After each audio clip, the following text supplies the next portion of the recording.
الله الرحمن الرحيم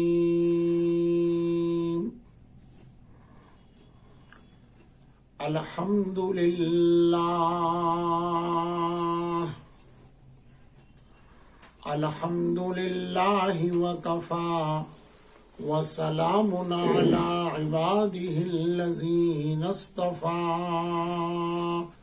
أما بعد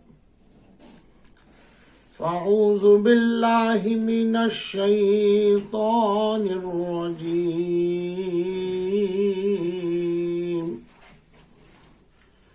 بسم الله الرحمن الرحيم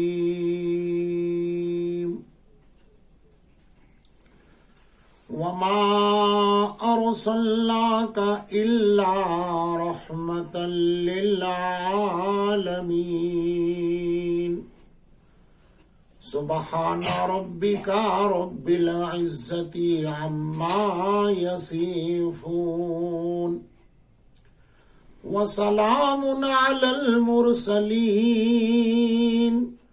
والحمد لله رب العالمين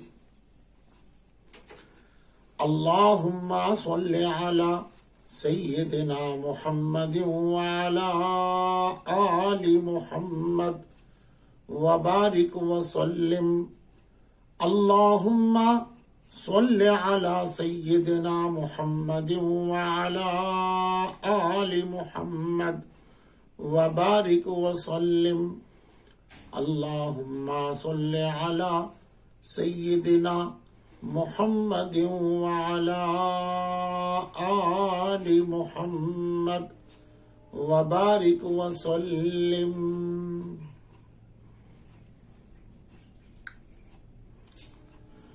آئے دنیا میں بہت پاک مکرم بن کر آئے دنیا میں بہت پاک مکرم بن کر مگر آیا نہ کوئی رحمت عالم بن کر پیارے آقا صلی اللہ علیہ وسلم کو پروردگار عالم نے رحمت للعالمین بنا کر کے بھیجا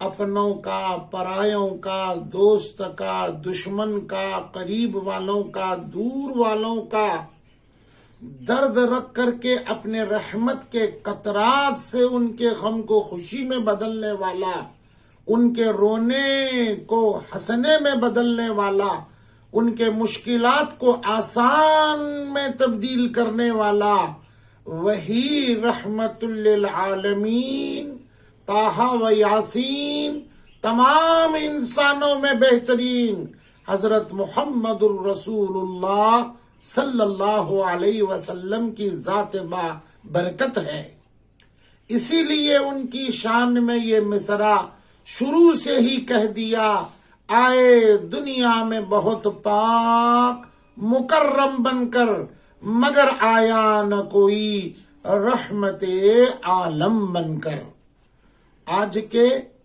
اس پر ہدایت اور پر رونق اور پر عبرت واقعے میں آپ کے رحمت کے قطرات سے جو خون کی ندیاں بہنے والی تھی مکۃ المکرمہ میں وہ محبت میں تبدیل ہو گئی نسبت میں تبدیل ہو گئی بھائی چارگی میں تبدیل ہو گئی یہ کیسے ہوا دل کے کانوں سے سنیے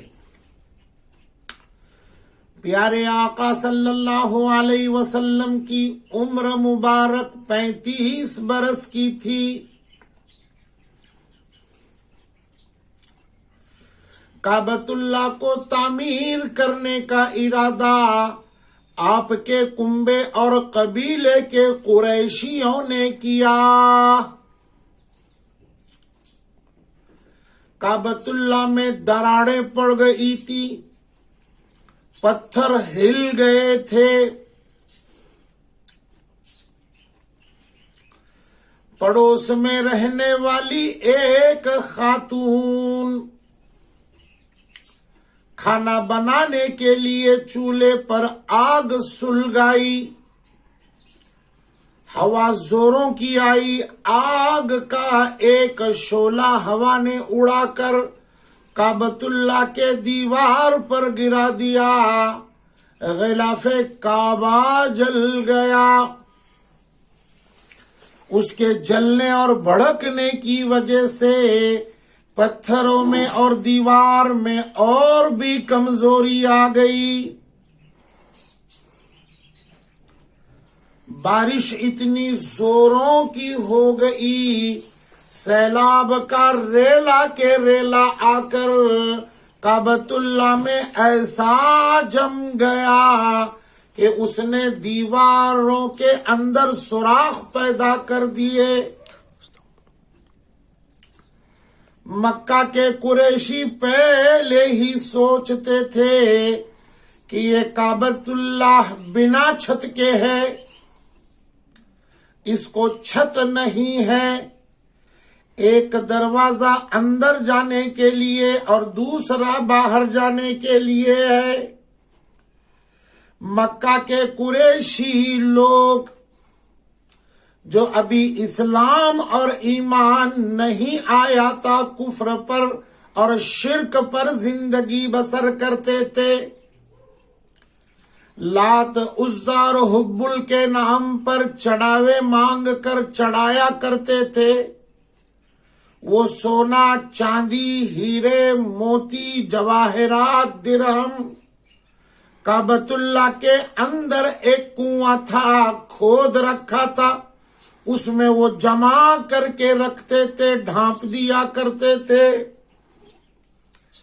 یہ تین باتیں ان کے سامنے موجود تھیں۔ کعبۃ اللہ کو چھت بنا دی جائے، ہمارا مال محفوظ ہو جائے۔ لکھا ہے کتابوں میں، خاندان قریش کا ایک بہت بڑا رئیس،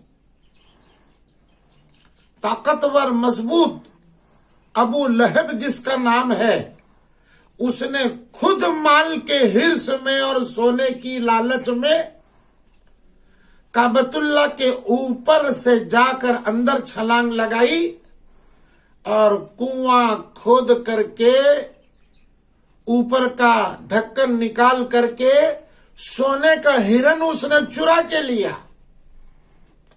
اب قریشیوں نے سوچا کہ اس کی حفاظت کعبے کو چھت لگا کر کے ہونی چاہیے۔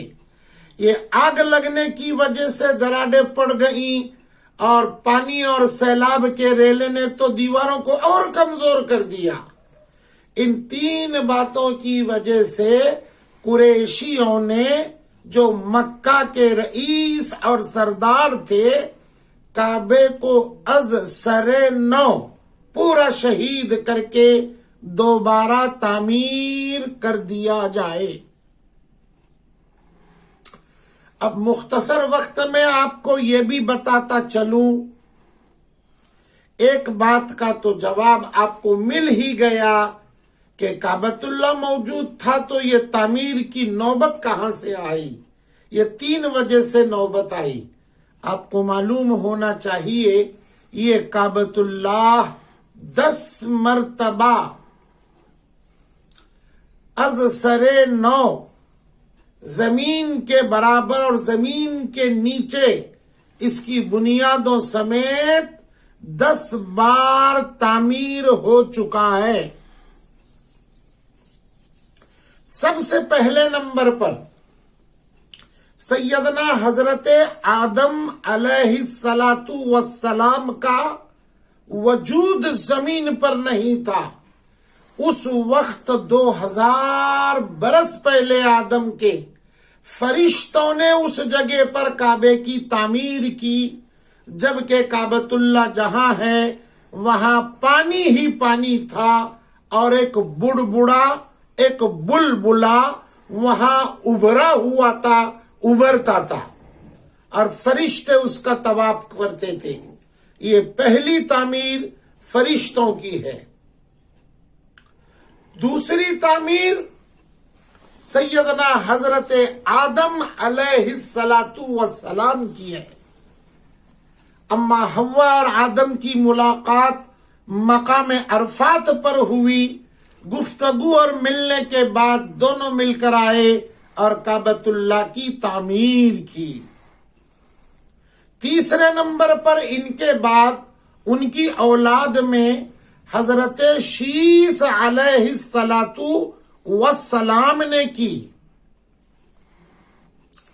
چوتھے نمبر کے اوپر سیدنا ابراہیم علیہ السلام نے کی۔ پانچویں نمبر کے اوپر ابراہیم علیہ السلام کی جو قوم تھی، قوم عمالقہ جن کو کہتے ہیں، اس قوم نے دوبارہ کعبۃ اللہ کو تعمیر کیا۔ جب یہ قوم کا اختتام ہوا تو گدہ نشین قوم بنی جرہم پر آ گئی، بیٹھ گئی، تو انہوں نے اپنی چودراہٹ قائم کرنے کے لیے کعبۃ اللہ کو توڑا اور پھر انہوں نے کعبۃ اللہ کو دوبارہ بنایا۔ قوم بنی جرہم کے بعد قصی ابن کلاب جو رئیس تھے، قریشی تھے، یہ سردار مشہور تھے، یہ آ گئے، انہوں نے اپنی شجاعت دکھانے کے لیے پھر کعبۃ اللہ کو توڑا، پھر کعبۃ اللہ بن گیا۔ اس کے بعد کعبۃ اللہ اسی حالت پر رہا کہ آپ صلی اللہ علیہ وسلم پیدا ہو گئے۔ 35 برس کا آپ کا زمانہ گزرا ہے اور مکہ کے قریشی یہ تعمیر کر رہے ہیں 3 وجوہات کی بنا پر۔ یہ 8واں مرتبہ تھا، اور اس کے بعد جب حضرت عبداللہ ابن جبیر کا زمانہ آ گیا، مکہ کے گورنر ہو گئے، صحابی رسول ہو گئے، تو آپ صلی اللہ علیہ وسلم کی ایک منشا تھی، دلی خواہش تھی کہ میں خلیل اللہ حضرت آدم نے جس طریقے سے کعبہ بنایا تھا، آسان جانے کے لیے انٹرنس کا ایک ڈور اور باہر نکلنے کے لیے سامنے کا ایک دروازہ زمین کے برابر بنا دوں، تاکہ کمزور بوڑھے سارے کے سارے آسانی سے داخل ہو چکے۔ یہ مکہ کے قریشی چودھریوں نے 7 فٹ اوپر دروازہ لگایا اور پھر اس کو لاک بھی لگایا اور چابی اپنے پاس رکھتے تھے۔ اگر خدا مجھے مال دے دے، وسائل دے دے، تو میں دوبارہ اس کو توڑ کر ایسے تعمیر کروں گا۔ آپ کی یہ دلی خواہش پوری نہیں ہوئی۔ جب حضرت عبداللہ ابن زبیر وہاں گورنر بن گئے تو انہوں نے کہا صرف اور صرف میرے آقا صلی اللہ علیہ وسلم کی منشا کو پوری کرنے کے لیے میں اس کو توڑ کر بناؤں گا، اور انہوں نے وہ کعبہ 9ویں مرتبہ توڑ کر پھر بنایا، اور پھر ان کا زمانہ 64 سے 74 تک کا ہے ہجری۔ 10 برس میں وہ شہید ہو گئے۔ حجاج نے بن یوسف نے بڑے بے دردی کے ساتھ ان کو مارا ہے۔ اس کے بعد حجاج بن یوسف کا زمانہ آ گیا، اس نے پھر کعبۃ اللہ کو توڑا، اور یہ جو قریشی کعبۃ اللہ کی تعمیر کر رہے ہیں، 35 برس کا زمانہ ہے، آپ کے سامنے پورا عنوان آئے گا۔ اسی طریقے سے حجاج بن یوسف نے کعبے کو توڑ کر پھر کعبہ بنایا۔ جو کعبہ اس نے بنایا تھا وہ آج تک جیسے کہ تیسا آج 2022 میں موجود ہے، انشاءاللہ قیامت تک یہ ایسے ہی رہے گا۔ سب سے بڑی وجہ یہ ہے کہ حجاج کے زمانے کے بعد اسلامی سلطنت لاکھوں میل تک پھیل گئی، تو خواجہ ہارون رشید کا زمانہ ہے، امام مالک مفتی بن کے بیٹھے ہوئے ہیں. خواجہ ہارون رشید نے کہا میں مال لگاؤں گا، دھن لگاؤں گا، کعبے کو توڑ کر آقا صلی اللہ علیہ وسلم کی مرضی پوری کروں گا. علماء اور مفتیوں سے فتویٰ پوچھا گیا، امام مالک کے فتوے پر سب خاموش ہو گئے. امام مالک نے کہا یہ کعبہ اللہ کا گھر آج تک بادشاہوں کے نظر ہوتا ہوا آیا ہے، کھلونا بن رہا ہے، ہر کوئی آتا ہے اپنے مرضی کا بناتا ہے. اب کعبہ جس حال میں ہے ایسا ہی رہے گا، اس کو توڑ کر دوبارہ تعمیر کرنا حرام ہے. آپ نے فتویٰ دے دیا، بادشاہ ہارون رشید رک گیا. صرف اس کی تعمیر ہوتی ہے، رنگ روپٹ ہوتا ہے، غلاف بدل دیا جاتا ہے، غسل کعبہ ہوتا ہے. یہی تبرکات، یہی فیض جانے والے زائرین کو، حجاج کو، عمرہ کرنے والوں کو ملتے ہیں. یہ کعبۃ اللہ کی مختصر سی میں نے تاریخ جو 10 برس میں پیش ہو گئی تھی آپ کو میں نے بتا دی ہے. میں چاہتا ہوں کہ آنے والا عنوان رحمتوں سے بھرا ہوا ہے، بڑے خون ریزی سے بچا کر میرے آقا صلی اللہ علیہ وسلم کی رحمت کے چھینٹوں نے ان کو روک بھی دیا، صاف بھی کر دیا، اور خون بہانے کے بجائے خون کی حفاظت کرنے والا بھائی چارگی کا سبق کیسے دے دیا. انشاءاللہ آپ کل کی مجلس میں اس کو اچھے انداز میں سنیں گے. میں اس دعا کے ساتھ آپ سے جدا ہوتا ہوں کہ پروردگار عالم ہم جو سن رہے ہیں واقعات اور تذکرے محمد الرسول اللہ صلی اللہ علیہ وسلم، عبرت کی نگاہ سے، ہدایت کی نیت سے، خدا دیکھ کر عمل کر کے دوسروں تک پہنچانے کی پروردگار ہم تماموں کو توفیق عطا فرمائے. وآخر الدعوانا ان الحمد للہ رب العالمین.